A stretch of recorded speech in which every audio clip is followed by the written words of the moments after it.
नमस्कार मित्रों, जब भी हम बात करते हैं शायरी की, उर्दू शायरी की विशेष रूप से, तो उसमें कई बार ऐसा होता है कि कोई एक मिसरा ज़बान पे चढ़ जाता है।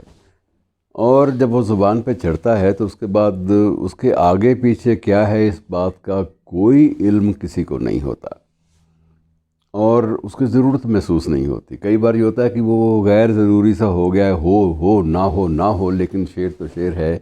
उसमें दो पंक्तियाँ चाहिए और कायदे से चाहिए, ढंग से चाहिए, उनमें कहीं भी उरूज़ का और इन चीज़ों का फ़र्क ना आए, इस बात को सुनिश्चित बनाया जाना ज़रूरी होता है उर्दू शायरी में ख़ास तौर से। और जो गज़ल के शेर हैं उनमें तो ये मुसीबत होती है कि गज़ल के शेरों के जो काफ़िया पैमाई है और ये कुछ दूसरे जो मानदंड हैं वो लागू होते ही होते हैं।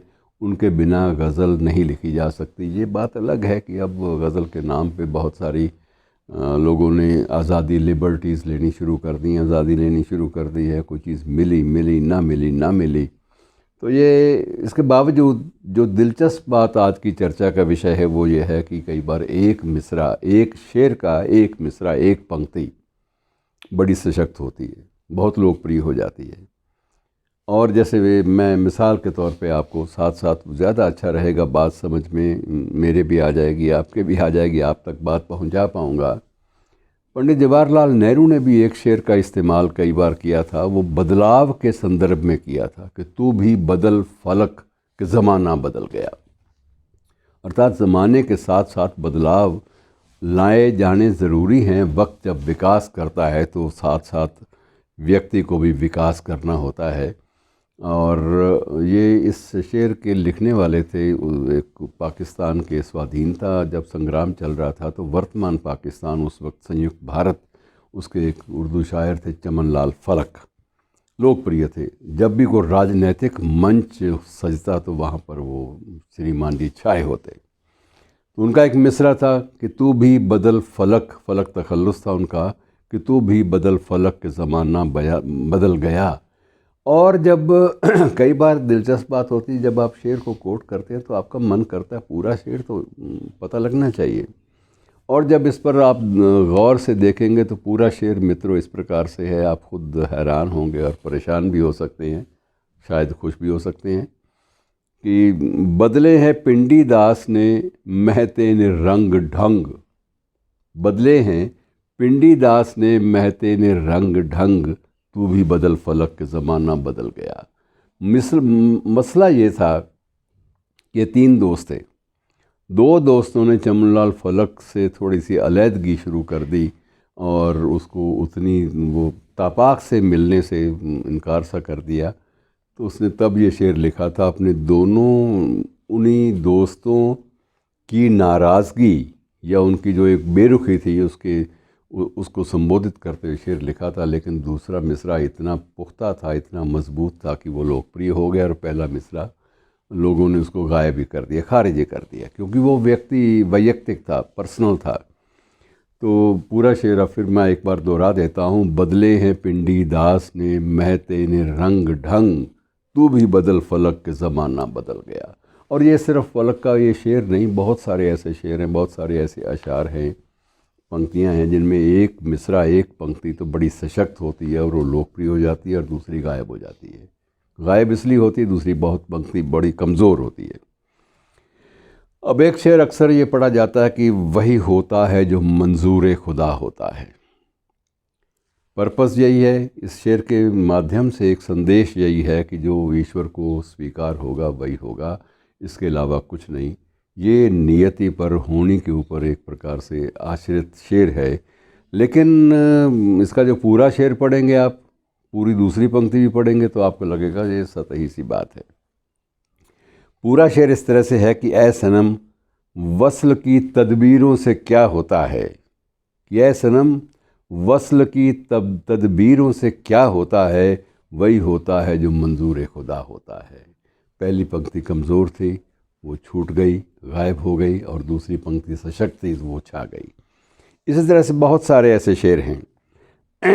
और एक और मैं आपको शेर की मिसाल देता हूँ कि एक माधव राम जौहर एक शायर हुए हैं, वो भी स्वाधीनता प्राप्ति से, वो उस वक्त के शायर सभी ऐसे ही होते थे कि एक बात कह देते थे और वो बात उनकी चल जाती थी, और जो नहीं चलती थी उसको खारिज कर देते थे। तो वो शेर था कि एक पंक्ति उसकी ये थी कि ताड़ने वाले क़यामत की नज़र रखते हैं। अब ये अपने आप में बड़ी सशक्त पंक्ति थी कि क़यामत की नज़र, उनकी नज़र बड़ी तेज़ होती है। जिन्होंने भांपना होता है वो चीज़ों को भांप लेते हैं, वक्त को भांप लेते हैं, हालात को भांप लेते हैं। उस संदर्भ में इस पंक्ति को कोट किया जाने लगा कि ताड़ने वाले क़यामत की नज़र रखते हैं।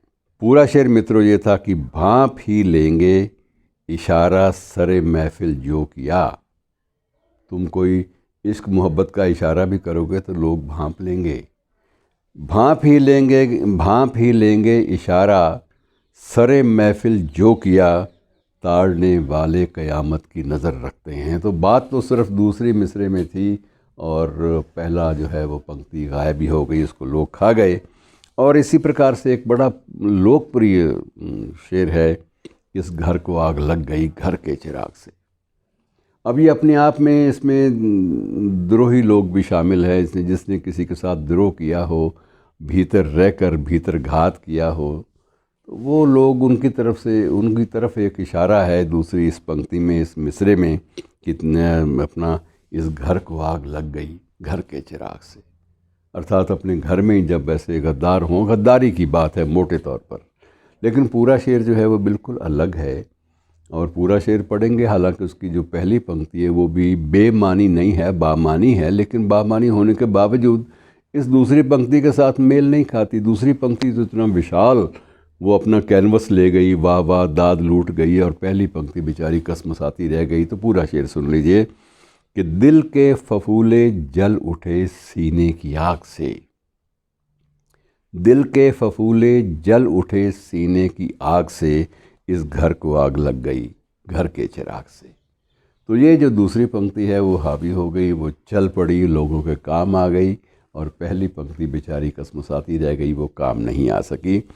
इसी तरह से कुछ एक शेर और भी हैं, थोड़ा सा मैं आपको ज़िक्र कर दूं। मैं दो चार शेरों का जिक्र करूंगा, ज़्यादा तो लंबी बात नहीं होगी। एक शेर है कि खूब गुजरेगी जो मिल बैठेंगे दीवाने दो। अब ये एक आम तौर पे कहा जाता है कि दो दोस्त मिल जाएं तो वहाँ आपस में दोस्ती जो है वो बड़ा मज़ा देती है, बड़ा सुख देती है, तस्कीन देती है।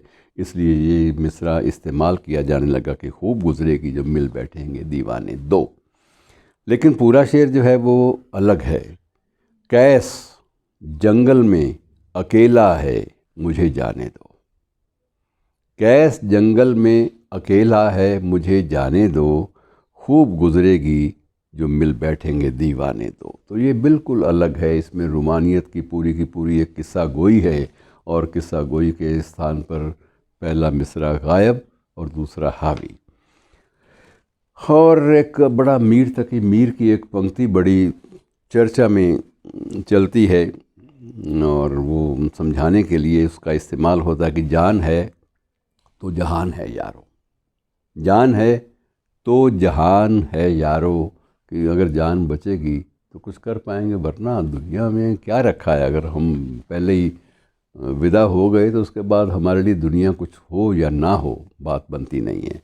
पूरा शेर अलग है कि मीर आमदन भी कोई मरता है, मीर आमदन भी कोई मरता है, जान है तो जहान है यारो। तो ये एक अलग इसका पूरा का पूरा अर्थ होता है। और ऐसे ही एक आध शेर और पूरा करके मैं आपसे इजाज़त लूँगा कि कोई पत्थर से न मारे मेरे दीवाने को। अब ये पंक्ति तो अमर हो गई, कोई पत्थर से न मारे मेरे दीवाने को, और इसका इस्तेमाल लोगों ने अलग अलग संदर्भों में किया। सूफियों ने अपने संदर्भ में कर लिया, धर्मपरायण लोगों ने अपने संदर्भ में कर लिया, सच बोलने वालों ने अपने लिए इस्तेमाल कर लिया। पूरा शेर जो है वो भी सुन लीजिए कि शहर में अपने ये लैला ने मुनादी कर दी, शहर में अपने ये लैला ने मुनादी कर दी, कोई पत्थर से न मारे मेरे दीवाने को। अर्थात मजनू की बात है, तो आप समझ गए होंगे, कोई पत्थर से न मारे मेरे दीवाने को। और इसी सिलसिले का आखिरी शेर में आपकी खिदमत में अर्ज़ करके आपसे इजाज़त ले लूँगा। एक शेर अक्सर आजकल सियासत के दिनों में, राजनीति के दिनों में जब भी चर्चा होती है तो उस वक्त ये कहा जाता है कि लम्हों ने ख़ता की थी, सदियों ने सज़ा पाई। एक लम्हे की एक गुस्ताखी थी, कुछ क्षणों में हुई भूल जो है कई बार इतिहास के पन्नों पर छा जाती है। इस बात का उल्लेख इस पंक्ति में था कि लम्हों ने ख़ता की थी, सदियों ने सज़ा पाई। लेकिन पूरा जो शेर है उसको भी देख लीजिए। ये जब्र भी देखा है तारीख़ की नज़रों ने, ये जब्र भी देखा है तारीख़ की नज़रों ने, लम्हों ने ख़ता की थी, सदियों ने सज़ा पाई। तो मित्रों, ये एक दस्तूर सा बन गया है कि कुछ शेरों की जो एक एक पंक्तियां हैं, एक एक मिसरा वो शक्तिशाली हो जाता है और दूसरा मिसरा बिल्कुल गायब हो जाता है। और जैसे वो दुष्यंत ने भी कहा है ना कि दुख को बहुत सहेज कर रखना पड़ा हमें, दुख को बहुत सहेज कर रखना पड़ा हमें, सुख तो किसी कपूर की टिकिया सा उड़ गया। तो ये दूसरा मिसरा जो है ये तो हमें सहेज कर रखना पड़ा, और जो सुख है, जो दूसरा मिसरा, पहला मिसरा है, वो कपूर की टिकिया की तरह काफूर हो गया। तो ये चीज़ें मित्रों शायरी के दस्तूर हैं, इन पर भी कभी कभी चर्चा कर लेनी चाहिए क्योंकि इनका भी अदब से वास्ता है। शुक्रिया।